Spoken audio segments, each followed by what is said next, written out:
The phone vibrated. It was Kaya, my sister.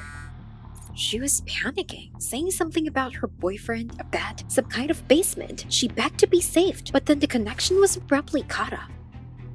What? Again? My sister was always playing pranks, which made me mad. I always rushed to the rescue, but time after time, I only ran into my sister's pranks. I won't be fooled this time. I called her back, but she didn't pick up. I called her 100 times. What if it was serious this time? Kai was so convincing. But if it was a hoax again, I would just destroy her. I was going to look for her, but as I passed her room, I noticed an open laptop on the table. There was her conversation with Mitch on the screen. Oh no, did they get back together? He wrote that he was expecting her at his house today and sent her the address. Here you are, sister.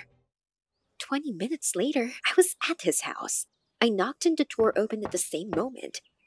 What if it was part of a prank after all? I told him I'd come for my sister, but Mitch hesitated and said he hadn't seen her in 2 days. It was kind of suspicious. I was worried. Noticing this, Mitch suggested that we look for her together. He called me inside and asked me to wait while it changed. Mitch lived in a cool house with a stylish renovation. There was a studio room on the first floor. I sat down on the bed and looked around. There were posters of athletes, a video game console, pictures of Mitch with some kids. Nothing special, just a strange handle sticking out of the wall. And then I noticed Kaya's bag. Well then, it was definitely a joke. Sister, you can't fool me this time. I needed to play along with Mitch. When he came back, I told him I should probably call cops in case my sister was in danger. I already got my phone out.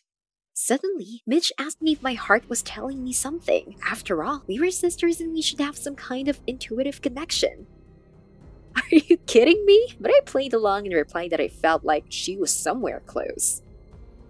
Mitch smiled strangely and said I was right. He jerked a handle on the wall. The bed beneath me parted and I fell down. What was going on? I fell somewhere and hurt myself. What was this place? Then with an effort, I got up and saw Kaya. She was trembling all over. Quite natural. But it was time to end this unfortunate joke. I shook myself off and gloated that I knew that this was just another stupid prank of hers. And I was already calling the police. But where was the phone? Looks like he stayed there. Heck. Kaya started shouting that I was a stupid fool. This wasn't a prank. She and Mitch had been fighting for the past month, and all of a sudden, he'd invited her over. Kaya thought it was an olive branch, but he suddenly pushed her into the basement, and she had been sitting here for 10 hours. It seemed strange to me. But there was one thing I was sure of. Kaya always picks out some assholes. And this one infuriated me especially. Once he even tried to conduct an educational conversation so that my sister and I would be kinder to each other. Mitch really annoyed me. He was weird. Time passed, but Mitch couldn't even be heard. Kaya suddenly started crying and I felt uneasy. Hey, you're actually the eldest. Do you have any ideas on how to get out? Clear, so it was all on me again. I decided to look around. The light came from a small window near the ceiling. I could see that there was nothing in the basement but an old table and a door. I began to study the door. There was a similar lock in my room, which Kaya always unlocked with ease. I hated it, but it might save us now. Kaya perked up a little, took out a hairpin, and inserted it into the lock, but it immediately bent. How can you be so clumsy? I tried to figure out what to do, but Kaya made it difficult to think, tapping her foot nervously. And then I had an idea. I asked Kaya to take off her shoes with a massive heel and tried to knock out the lock with them. My sister watched in silence and was not going to help. She said that she was very sick. Never mind, we'll get out and then I'll show her sick. It went on for more than an hour. I knocked as hard as I could. I couldn't do anything. I sat down against the wall and cried softly. Suddenly, Kaya jumped up and said I was right. It was all hoax. But she was tired of being stuck here, and she had had enough fun watching me to try to get out. She's a real head case. Only a psychopath could think of such a thing. Kaya screamed for Mitch to open the door. It was all over. There was silence upstairs. She started yelling at the top of her lungs and banging on the door, but Mitch still didn't come to the rescue. Suddenly, footsteps sounded from above. I already wanted to get out and stop talking to this idiot forever. And then we heard the sound of a chainsaw. Kaya was in panic, and I was annoyed by this prolonged joke. What's the use of a practical joke if you already know about it? Kaya yelled for Mitch to open up. The jokes were over. Duh, an actress. How much longer? But Kaya was sobbing in fright, repeating that it shouldn't be like this.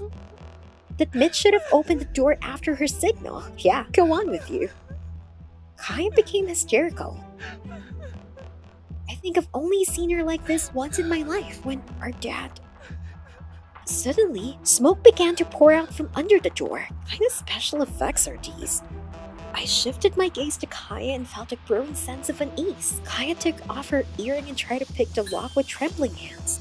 I could hear the wooden beams crackling from the fire, and I knew from the sound that the fire was reaching the basement. Burning up in a locked room was my worst nightmare. Well, even if it was a hoax, I'd rather be a naive fool again than have nothing left of us. I was even afraid to think that. I had to open the window immediately, but it was so high. Kaya offered to move the table, but it was too heavy. We tried to move it, and then Kaya started coughing heavily from the smoke. Bagel, I think I'm fading. She whispered. Bagel, that's what she called me when I was a kid. I didn't know what to do. I was afraid that she would fall, and I went to her, and Kaya hugged me. She didn't realize that Mitch was a real maniac. Kaya talked about how lonely she was after her father was hit by a car. Mom turned all her attention to me because I was the youngest, and Kaya was left alone with her pain. She always chose only strong guys, looking for support in them, and so ran into a psychopath. She also dragged me into it. Kaya coughed again. She was getting worse. I begged her to hold on just a little longer, but I knew there would be no miracle. My sister Vera quietly whispered that she loved me, and she was very sorry for what had happened. It's been so long since she said anything like that to me. Why now, when we were about to die? I replied through my tears that I loved her too. The door opened and Mitch came in, looking pleased. His smile faded when he saw Kaya lying on my lap, almost unconscious. He picked her up and carried her out of the basement. I understood nothing, but I followed him. When my sister caught her breath, Mitch said he was sorry, but now he had it all worked out. He managed to bring us together.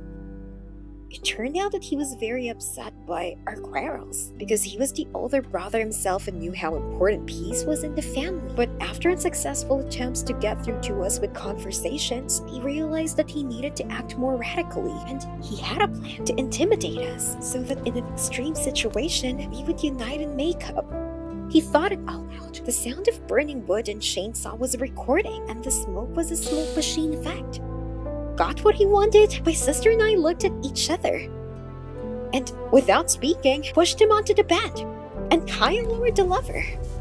Now we're having tea in this kitchen, and I'm so glad. I finally found a friend in my sister.